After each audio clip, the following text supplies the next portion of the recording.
Ring Ropes and Turnbuckle podcast coming up next. We talk about UFC 320. Pereira versus Ankalaev. We're going to talk about that real quick. Coming up next.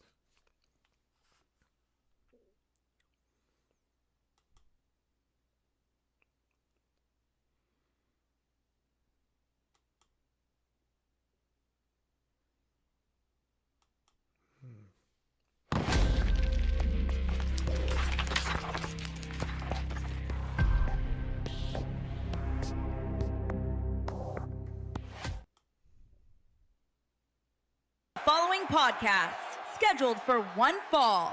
Introducing first, they are the Internet Podcast.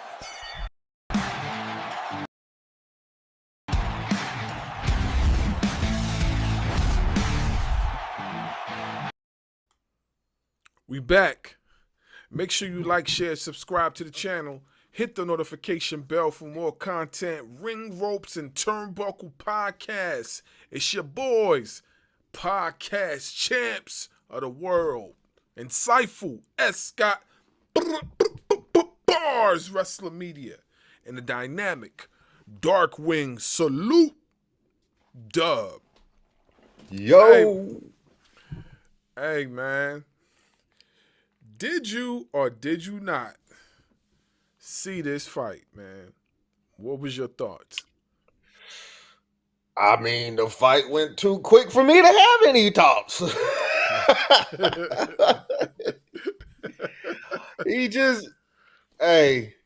Poatan was, he's just a different animal, man. He did the same thing to Israel Adesanya at the middleweight division, and Israel knocked him out, came back, got the rematch, and he took Israel out. So honestly, I didn't expect anything different from Alex Pereira, however you want to say it. The dude is just an animal, man. He's different. I think that if given the chance to move up to heavyweight and to go 1v1 with John Jones, I think that would be fight of the decade, because both of them are monsters. We know what Alex can do. We know what John Jones can do. I think it's something that we have to see, but we'll see. Rest in peace to John Jones's brother, Arthur Jones, rest in peace. I know that's going to be a tough thing for John and his family to go through. So yeah, rest in peace, Arthur Jones. But and that was another noble thing that Alex did after the fight. He called for the moment of silence for Arthur Jones. But yeah, Alex is just different, man. He's just different. Yeah, I never thought I would see Alex Pereira do the Terminator walk when he walked through my, one of my favorite fighters. I mean, I've made it known on different podcasts. One of my favorite fighters, or my favorite fighter, is Israel Adesanya.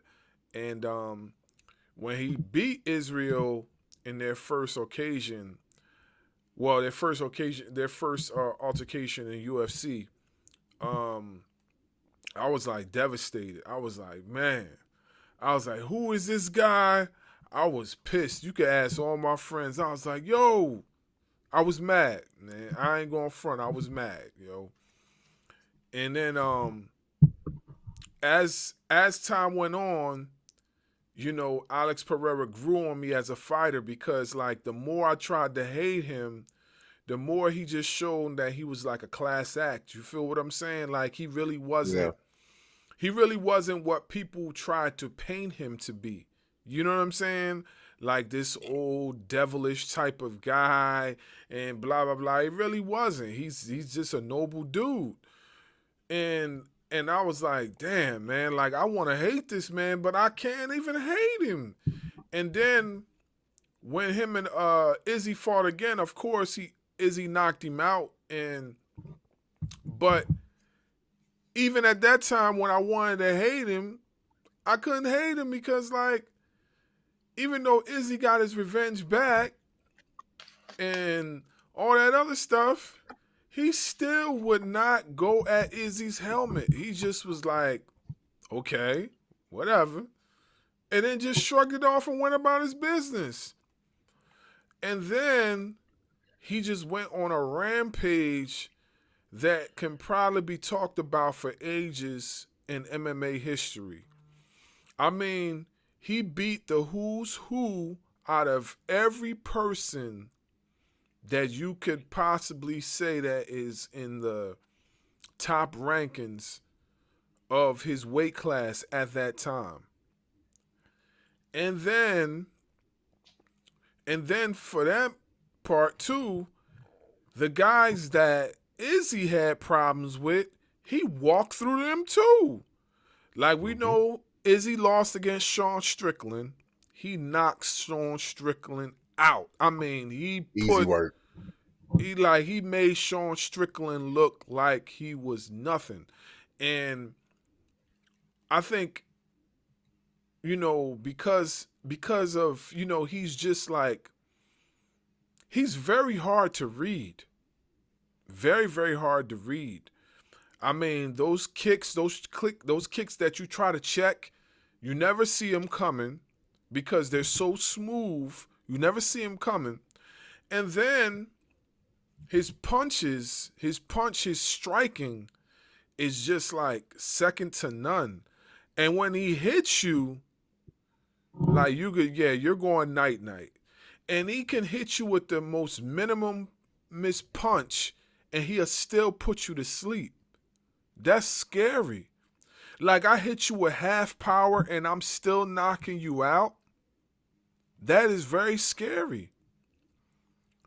So he walks through these people and I'm just like, damn, man, like, what is this guy on? Like, who is training this guy? And of course, Glover Teixeira, he's training him, which is probably top 10 all-time greats in UFC as far as fighting, as far as like character, just all around one of the best. He's like literally making this look easy. And what really is scary is that he could lose one fight and it's like he never lost because he'll lose one fight and then end up winning like 10 straight. Like, that's crazy. How you lose a fight and then nobody remembers that you lost because you done won like 5 straight. Like, literally. That's what he had done. So it just shows me that this guy is just a different type of specimen. And the funny thing is that he offered to train with Izzy, and I believe I believe him and Izzy probably has linked up over the course of time to do some work. Because I know he linked up with Jones. Like, that's crazy. Like, having all those people in the same camp, training with one another. Do you know, like, we're talking about the cream of the crop as far as UFC. We're talking about Pereira. We're talking about Jones. And we talk about Izzy. And their fight records are nothing to slouch upon because they really didn't lose that much. I mean, I believe Izzy lost like maybe 3. We know Pereira lost 3. I think maybe Izzy lost 4, maybe 3 or 4. Jones is undefeated. So it's like, it's crazy to think like all these guys are aligned with one another and they're in talks of like training, and then they're also in talks of possibly Pereira versus Jones in a super fight. But this right here, man, I never thought I'd see him do the Terminator walk. He walked through this dude like he was nothing.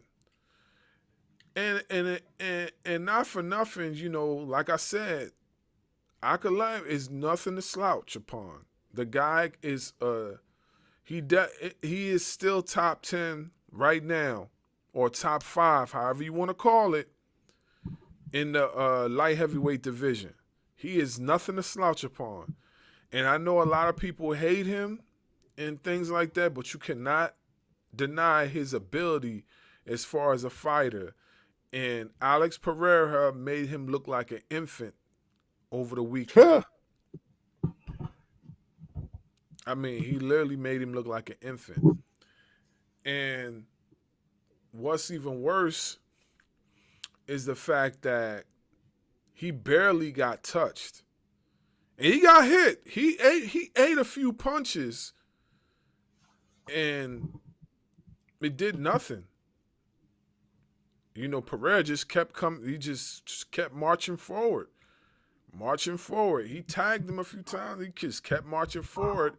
He caught him flush with that right hand, that devastating right hand from God. Hit him between the temple and his in the upper part of his jaw. Had him wobbly. Then he went in for the kill, and those elbows, oh my God, bro. Oh, look, man, listen.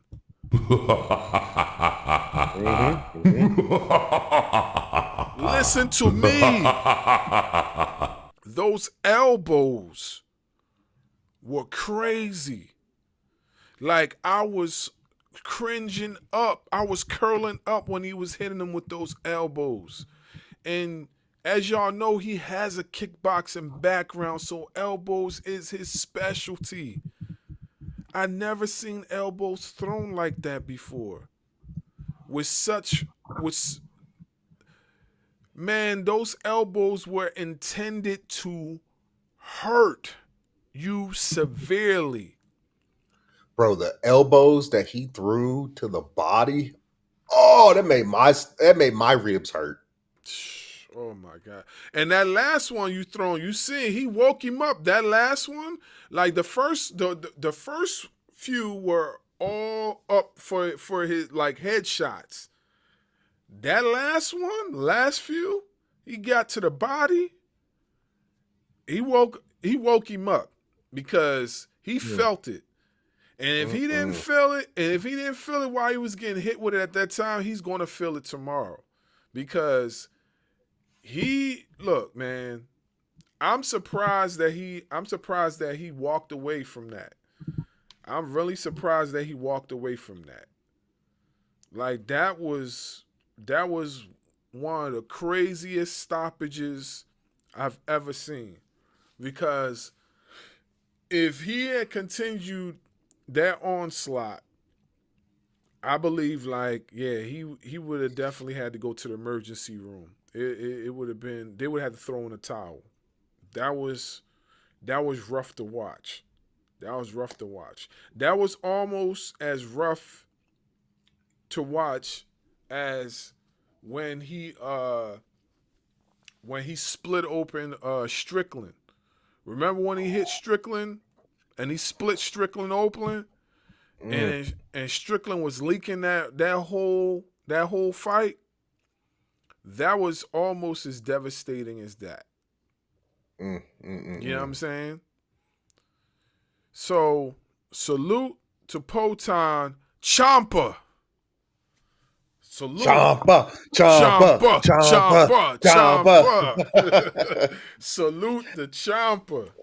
You know? Listen, man. Listen. I think what Alex is showing us that sometimes age just don't matter. Yeah. You know, people say you slow down the older you get. I think this dude is getting better the older that he gets. Oh my goodness. Like, what's next? I know they're saying that possible that Yuri Prochazka is going to get a rematch. I don't know, Yuri. Like, I get it. He tried to say that he wasn't challenged in the first round against Khalil Roundtree, and that's why it went the way he did. I don't know. Yuri was giving, my bad. Khalil was giving Yuri problems. Yeah, he was. He was. He definitely was. I think Khalil just tired out in that third round, and Yuri took advantage of it. So I don't know, bro. I don't know if you ready for Alex just yet. I don't know. It'll be a rematch, and I don't don't know. I don't know. Yeah, and I want to say this: Yuri is nice, as well, but I don't think that he can contend with Pereira. We seen how it went the first go around, and Pereira made him look like light work that first go around. And Yuri, not for nothing, is like in that class of that top 10 guys that's been, knocking on the door as far as titles and things like that. I mean, I believe Yuri lost like, not just lost to Pereira, he lost to maybe like another guy too, as well, by decision. But he's still like one of those top, I would say like top 20 guys in the UFC that's been putting in work. The only difference is with Yuri is like, Yuri's like, I don't know. Yuri's just kind of like, I don't know. Is it maybe his fighting style? Like, he different. It's different. You know what I'm saying? Like, I guess it all depends on who he's facing, who he's in front of at that present time. Because I don't look at him as a very exciting type of fighter. Like, he's not flashy. He don't do no like video game type of moves, but he could put you to sleep. His striking ability is nothing to slouch upon, but I believe like it just depends on who he's facing. Because when he was facing Caleb Roundtree was making him look like light work before the actual knockout. He was making him look like light work, And if, Roundtree didn't gas, which we know that Caleb has always had problems with his cardio, his stamina. If he didn't gas, we could honestly say that he wouldn't have won that fight. And that's not to say that Yuri's not good or great or whatever. It's just that Roundtree technically is a better fighter. You know what I'm saying? It's just what it is. He's just technically better, But yeah, Pereira is nothing to play with. Won that fight.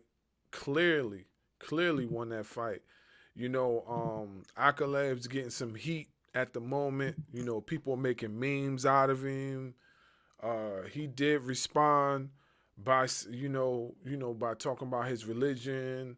And he said, Allah has, basically, building him to make him stronger.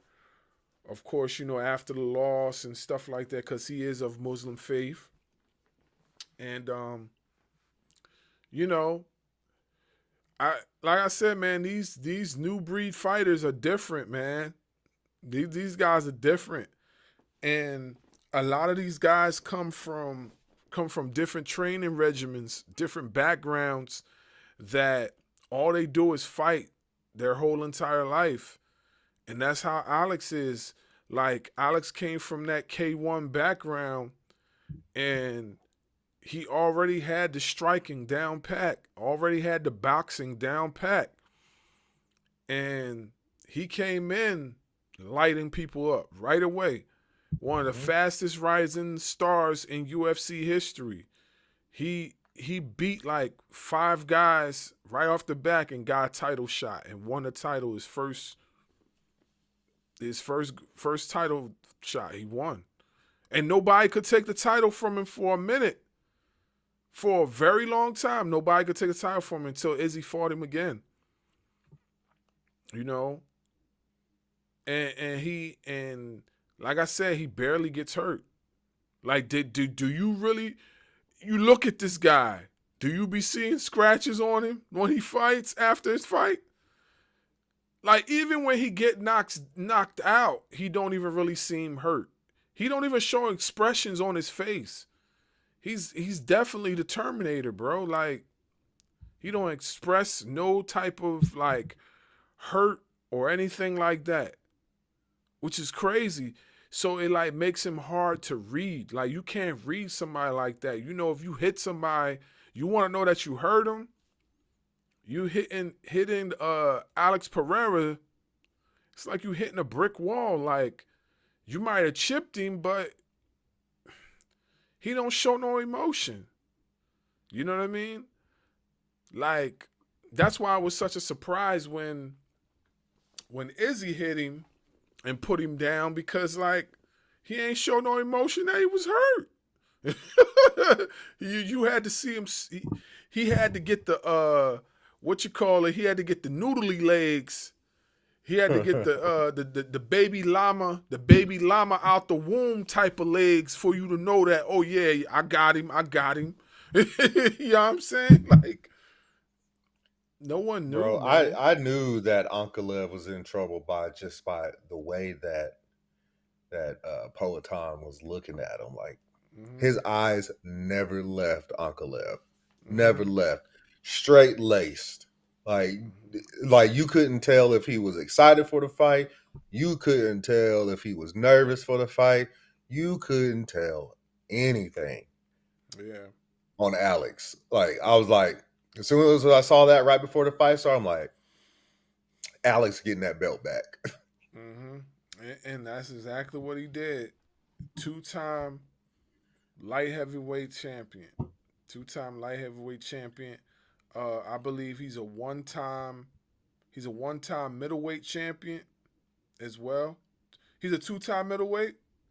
Yeah, because I think he had the belt, and Izzy took the belt off of him. Izzy lost the belt to Strickland, and then he took the belt off of Strickland. I want to say that's how the timeline went. Okay. I could be wrong. So basically, he's a 2-time light heavyweight champion and he's a 2-time middleweight champion. So the only belt that he has not. I'm gonna double check my thought real quick, but I believe so. Okay. So if that's the case, then the only belt that he has not held is the heavyweight title, which I could see him holding that too, because I believe on his walk around weight is like 220, 225, 230, and it's a big 230, 225. Like, it's not like a small cut 220. Like, he's a big dude. Like, of course, you know, he's lean and muscular, but he's a big guy. He's like, what, 6'4", 6'5", around there. You know what I'm saying? So, and he's tall. So, you know, and he's a pretty solid competitor. So I wouldn't be surprised if he takes that John Jones fight. You know, I mean, it wouldn't be for no title, you know, but that bag will probably be pretty good. You know, just to him to test his mettle against Jones, you know, that bag would be good. And I thought John Jones retired. Okay, so he won the middleweight title from Izzy at UFC 281. Then he lost it in the rematch to Izzy at 287, and then he moved to light heavyweight after that. So he was still the middleweight champion when he moved to light heavyweight and won that No, title. after he lost the title to Adesanya at UFC 287, he moved to light heavyweight. Okay, he moved to light heavyweight. So he only had the lightweight title once. He only had the middleweight title once. Sorry. Okay, so he's a 2-time light heavyweight champion, 1-time middleweight champion. Okay. Correct. Hey man, this guy is different. What was there left to prove at middleweight though? That's my question. It's like, okay, he beat up on Sean Strickland. You know, he beat up Izzy. We know he can beat up Izzy. We already saw it. Izzy got his get back, but we know he can beat up on Izzy. Does Dricus du Plessis want some of it? I don't think Dricus does, because Dricus just lost his title. You know what I mean? Yeah, who did he lose to again? I forgot. Bilal Muhammad. Yeah. Oh man. Yeah. So what was there left to prove for Alex at the middleweight? No, And he thought the next step was to move up to light heavy, and And it's proven that he was right. The crazy part about it is that if Dricus had kept that title, we probably would see Alex go over there and take it from Dricus. You know what I'm saying? Because they were in talks of that too. But Dricus lost to Bilal, which I did not see coming, because when he beat Izzy, like I told you, I was pissed when that happened too, because I expected Izzy to dog walk Dricus, but the problem is with Izzy is, like Izzy's been so good for so many years, like people start to read his moves now. It's not looked at something new anymore and flashy anymore. So now those moves that people can't read, they see it coming, and they capitalize on it. And not for nothing neither, that I just feel like those last few years before Izzy took an actual break, I just feel like he was fighting too much. And I also feel like he wasn't like he just wasn't taking his fights. He wasn't hungry. He wasn't serious no more. He wasn't taking his fight serious. When he took the Strickland fight, I was just like, why are you taking this fight? You know what I'm saying? Even though I felt like he could beat Strickland, I still feel like he could beat Strickland. You know what I'm saying? I'm like, why are you taking this fight? Like, you know what I'm saying? This is not a fight that you need at the moment. But he took it anyway. He underestimated Strickland. Strickland let him have it. And I feel like this time he could beat Strickland. I'm not saying Strickland is not good, not great. I just feel like in their first altercation, I felt like Izzy didn't take the fight seriously, and he only took the fight to try to prove something. And we see how that goes. Like I said, Alex took the fight against what's the name the first go around. He was only at 40%, and he came back this fight and he got his revenge. So I'm looking at it from that perspective. Mm-hmm. I want to fix something that I said. I was wrong. Mm-hmm. Bilal Muhammad beat Leon Edwards. Okay. But Khamzat Shamaev is the one that beat Dricus Du Plessis. Okay. Yeah.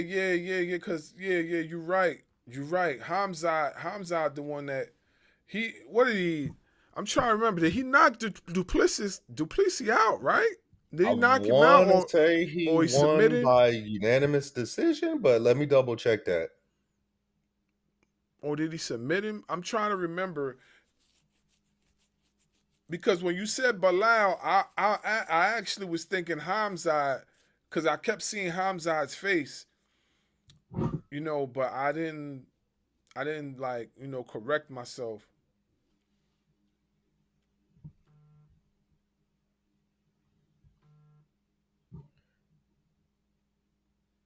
So,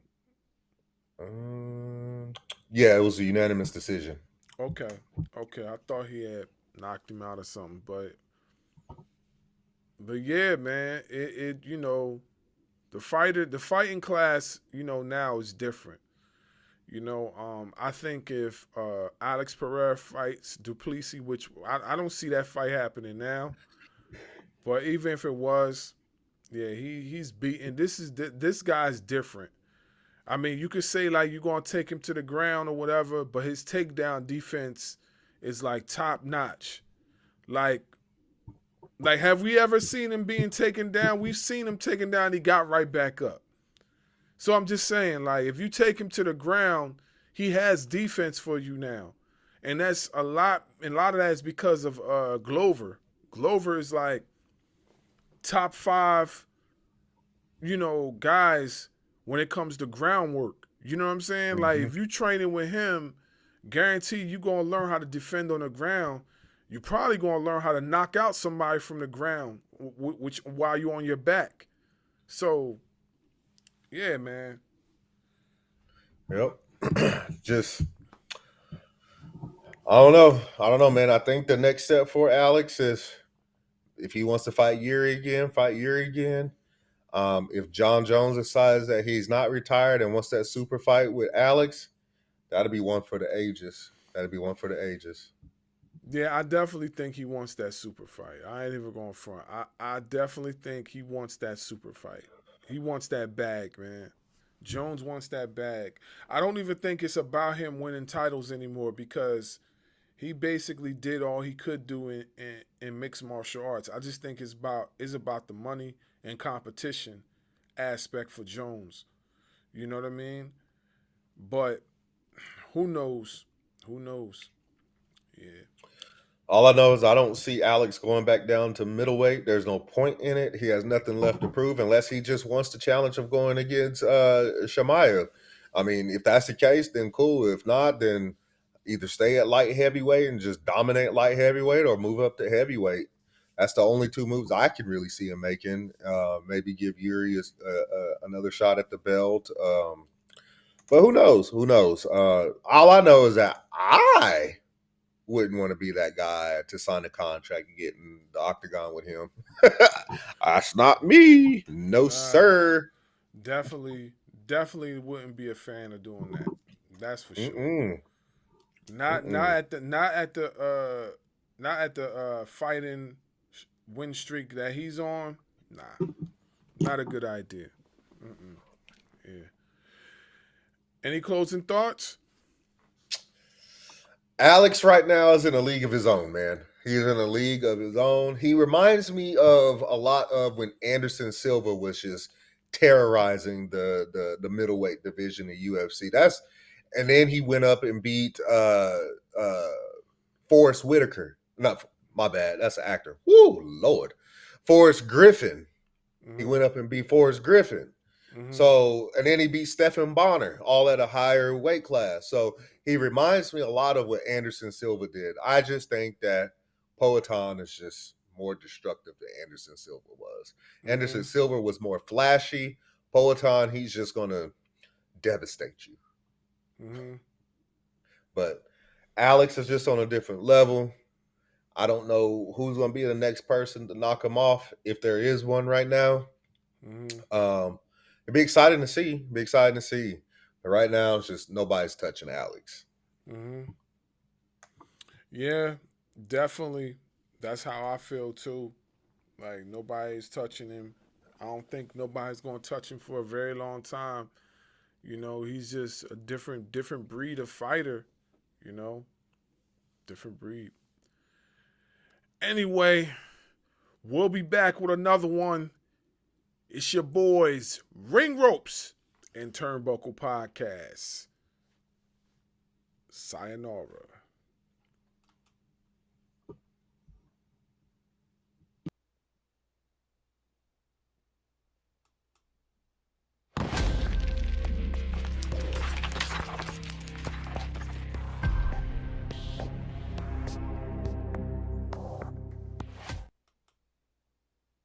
Following podcast, scheduled for one fall. Introducing first, they are the Internet Podcast.